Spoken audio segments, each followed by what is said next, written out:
Assalamualaikum warahmatullahi wabarakatuh.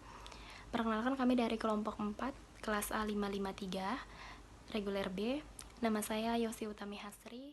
Saya Siti Nur Afifah Romatulaini dari ruang 553. Saya Ira Alfiani dari ruang 553. Saya Elok Fariko dari kelompok 4, reguler B dari ruang 553. Nah, di sini kami kelompok 4 akan menjelaskan atau membahas pertemuan 4, yaitu mengenai piutang atau piutang tak tertagih. Terdapat dua metode akuntansi untuk piutang tak tertagih. Yang pertama, metode langsung atau direct method. Dalam metode ini, pencatatan dilakukan apabila piutang sudah benar-benar dinyatakan tidak bisa ditagih lagi. Biasanya, yang menggunakan metode ini adalah perusahaan-perusahaan kecil. Pencatatan penghapusan piutang pada metode ini yaitu dengan cara mendebit akun beban kerugian piutang sebagai penambah dan mengkredit piutang sebagai pengurang secara langsung karena piutang sudah dinyatakan tidak dapat ditagih lagi. Jurnalnya, beban kerugian piutang pada piutang.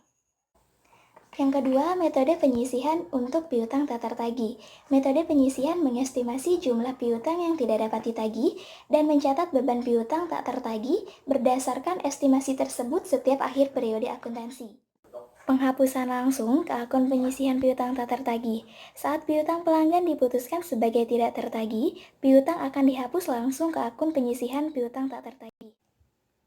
Jurnalnya adalah penyisihan piutang tak tertagih pada piutang usaha. Sebagai contoh, saya ambil dari PT Ekorinto mengestimasikan 30 juta tidak dapat tertagih menghapus piutang tak tertagih sebesar Rp26.750.000, termasuk piutang Anissa sebesar 6 juta yang tercatat pada 8 Januari. Penyisihan piutang tak tertagih sebesar Rp3.250.000 diletakkan pada sisi kredit. Nah, perhitungan penyisihan piutang tak tertagih adalah 30 juta dikurang dari Rp26.750.000. Rp26.750.000 diambil dari penghapusan piutang tak tertagih. Jadi, nominal penyisihan piutang tak tertagihnya adalah Rp3.250.000. Namun, jika PT Ekorinto menghapus piutang tak tertagih sebesar Rp32.100.000, maka penyisihan piutang tak tertagihnya adalah Rp30 juta dikurang Rp32.100.000, maka hasilnya Rp2.100.000. Dan ini adalah hasil penyisihan piutang tak tertagih yang dicatat di sebelah kiri. Berdasarkan estimasi tersebut, beban piutang tak tertagih kemudian dicatat dengan ayat jurnal penyesuaian. Mencatat kembali piutang yang sudah dihapuskan, jurnalnya, piutang pada beban kerugian piutang, piutang sebagai penambah, dan beban kerugian piutang sebagai pengurang. Lalu, jika menerima pembayaran, jurnalnya adalah kas pada piutang. Presentasi penjualan.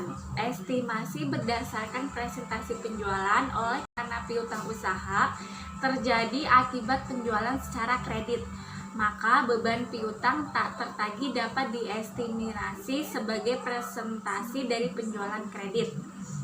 Jika porsi penjualan kredit terhadap penjualan relatif konstan, maka presentasi dari total penjualan atau penjualan bersih dapat digunakan. Analisis piutang. Estimasi berdasarkan analisis piutang, semakin lama piutang tidak dilunasi, maka semakin kecil kemungkinan piutang akan tertagih.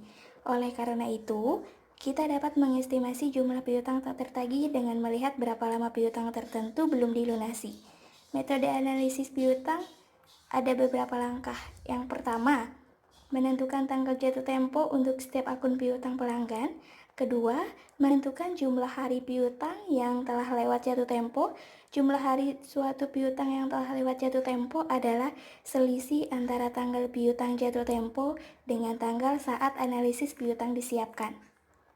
Yang ketiga, setiap akun ditempatkan pada setiap kelompok umur berdasarkan tanggal lewat jatuh tempo. 3 kelompok kelas tersebut adalah sebagai berikut.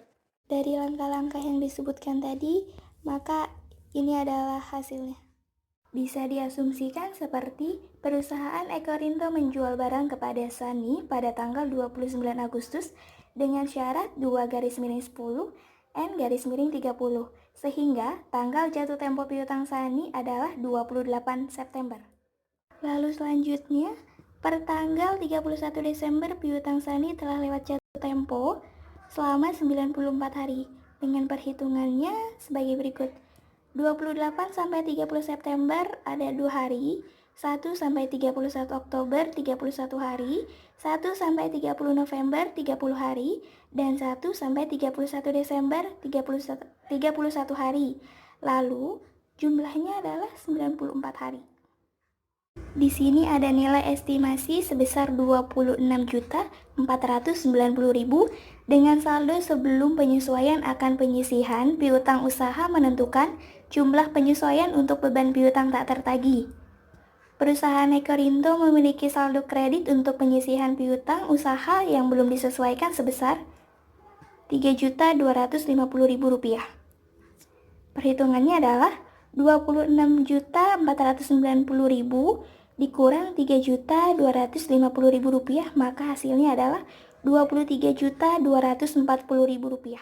Kan ayat jurnal penyesuaian. Nah, ayat jurnal penyesuaiannya adalah beban piutang tak tertagih sebesar Rp23.240.000 diletakkan pada sisi debit. Pada penyisihan piutang tak tertagih sebesar Rp23.240.000 diletakkan pada sisi kredit.